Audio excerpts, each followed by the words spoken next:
Hello, aujourd'hui je vous montre un peu l'ensemble de mon setup bikepacking pour passer une nuit dehors.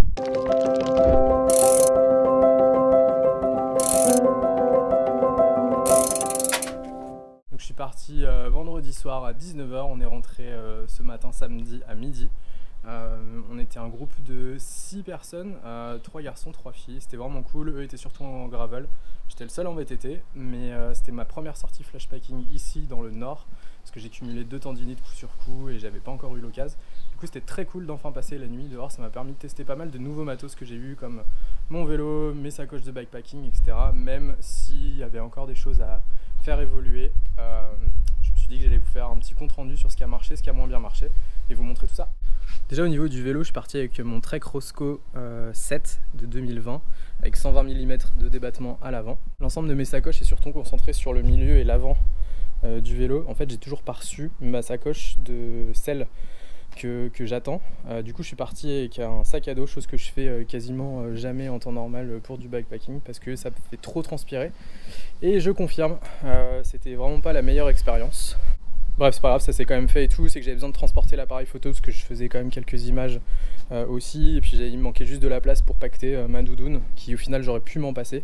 Il a pas fait si frais que ça, mais bon, c'est fait comme ça, on a fait 80 km à peu près, et ça sera mieux la prochaine fois avec une sacoche de sel, mais franchement ça a fait le job. Au niveau des bagages, donc à l'avant j'ai la Revelate Design Pronghorn en sacoche, j'ai pris la M, qui est une 11 litres si je dis pas de bêtises. Du coup à l'intérieur là j'ai ma tente, mon matelas et ma sacoche, et mon sac de couchage qui descend à 2 degrés, qui est un Cumulus. Ma tente c'est une Nature Hike qui est, on va dire, une copie de MSR, qui est pour 2 personnes, et ici j'ai les piquets. Je pense que j'aurais pu le rentrer dans le dry bag ici en Dynéma, mais je voulais éviter de forcer et tout ça, et puis ça tenait très bien avec le harnais ici. Donc le harnais il est fixé juste ici autour du guidon. Ensuite au niveau du poste de pilotage, donc j'avais ma lampe ici qui a super bien marché, c'est la première fois que je roulais de nuit avec, vraiment super puissante, elle a pas bougé du tout, même dans les parties pavées ou dès que c'était un petit peu plus accidenté, donc vraiment super content. Elle se charge en USB, donc c'était top. Et puis j'avais la version arrière ici, pareil, qui se charge en USB, et enfin voilà, c'était vraiment nickel. Suite de retour au guidon, j'avais donc mon téléphone, un iPhone, monté sur la fixation Quad Lock que j'ai sous mon iPhone toute l'année, avec l'application Komoot pour suivre la trace qu'avait fait Louise qui nous emmenait sur cette sortie flashpacking. Voilà, sur l'avant c'est à peu près tout. Je vais à la limite juste décrocher la sacoche pour que vous voyez un peu comment c'est fait. Voilà, tout est tombé. Et en fait après ici j'arrive, je sors, hop là, je sors juste ici le dry bag, et après j'ai le harnais qui est juste là en X-Pack, qui est vraiment super léger, mais ça tient super bien, ça n'a pas bronché. Ensuite ici je me suis rajouté, en fait vu que j'ai un cadre en taille S, j'ai peu de place dans le triangle, donc ici normalement c'est une sacoche de demi-cadre pour les VTT, mais moi du coup ça fait mon cadre au complet, donc j'ai à peu près 4 litres de contenance là-dedans.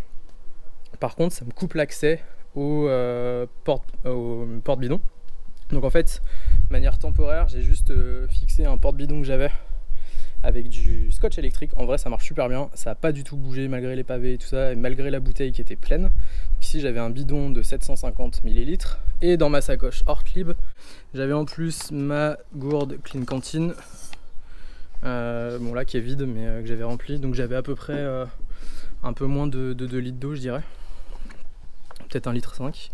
J'avais un chiffon parce que quand on déraille, des choses comme ça, c'est cool de pouvoir comme se nettoyer les mains si besoin. J'avais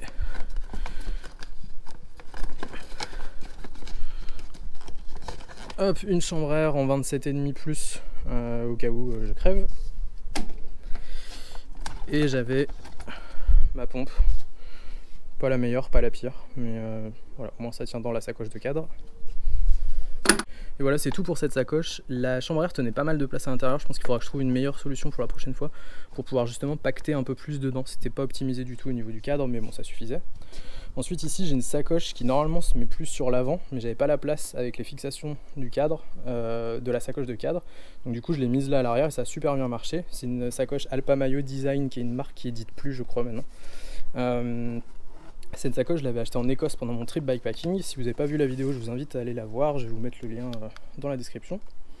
J'avais une powerbank en 20 000 mAh, c'était bien trop overkill pour une simple sortie d'une nuit, mais j'avais que ça. Le câble de charge iPhone, ça je vais vous montrer, c'est juste ma petite trousse de pharmacie minimaliste on va dire. Dedans j'ai du collier pour les yeux si jamais avec la poussière, des choses comme ça. J'ai un petit ciseau pour pouvoir découper des pansements, des Doliprane, et une pince à épiler pour les tiques, les épines et des choses comme ça.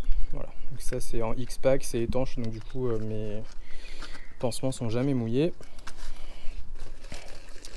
J'avais ma frontale, la Nightcore NU20, dont je vous ai fait un tuto pour justement alléger encore la lampe en changeant le cordon. Elle était mais hyper puissante, j'en suis hyper content, c'était vraiment cool. Une barre de céréales, et ce qu'on voit pas c'est que j'avais aussi des dinosaures pour le petit déj de ce matin, c'est un peu ma petite faiblesse on va dire, et mais je les ai mangés. Je suis parti avec un sac à dos, donc là j'ai un peu rebourré dedans quelques trucs entre ma douche d'être rentré et maintenant je vous fais la vidéo, mais du coup j'ai beaucoup roulé avec cette veste coupe-vent super légère, la Patagonia Houdini. Vraiment super légère, je crois qu'elle fait 60 grammes, un truc comme ça, elle se compacte vraiment bien. Par contre ça respire mal donc j'ai beaucoup transpiré. C'était à prévoir mais c'était la petite couche qui était bien quand même. Donc je pense que je vais essayer de creuser pour une meilleure solution pour que ça soit à la fois coupe-vent mais que ça respire un peu plus. Ensuite ici mon t-shirt manche courte Mérinos. Ça faisait doublon mais en fait la Houdini elle est pas très bonne sous la pluie. Et on est parti, il y avait un peu de pluie dans l'après-midi donc là j'avais pris ma veste Salomon Outline Jacket qui elle pour le coup est vraiment résistante sous la pluie, vraiment bien en coupe-vent. Du coup non, vraiment content de celle-là, même si là elle m'a pas utilisé mais je me voyais pas partir sans. J'avais mon boîtier photo du coup qui est forcément assez gros, je suis parti avec donc mon Panasonic S1 avec le Sigma 35 1.4 plus 2 filtres ND-Fix pour pouvoir filmer et faire quelques photos. Ça c'est ma doudoune mais pas du tout compactée, juste mis dans un stuff sac de mon sac de couchage. Rien d'incroyable. Et puis voilà, juste une ou deux pochettes après ça. Et voilà, et enfin ici mon tool roll fait en X-Pack que j'ai fait moi-même. C'était un peu le test. Juste attaché dans les rails de la selle avec un Titan strap qui est comme les straps voilés. Et donc je vais vous montrer ça. En gros là j'ai un scratch, ici j'ai des zip ties, des monte pneus,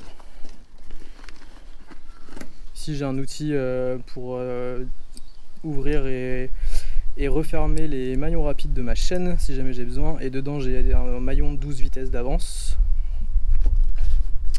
et ici j'avais un jeu de clé Allen pour pouvoir réparer à peu près tout ce qu'il y avait sur mon vélo.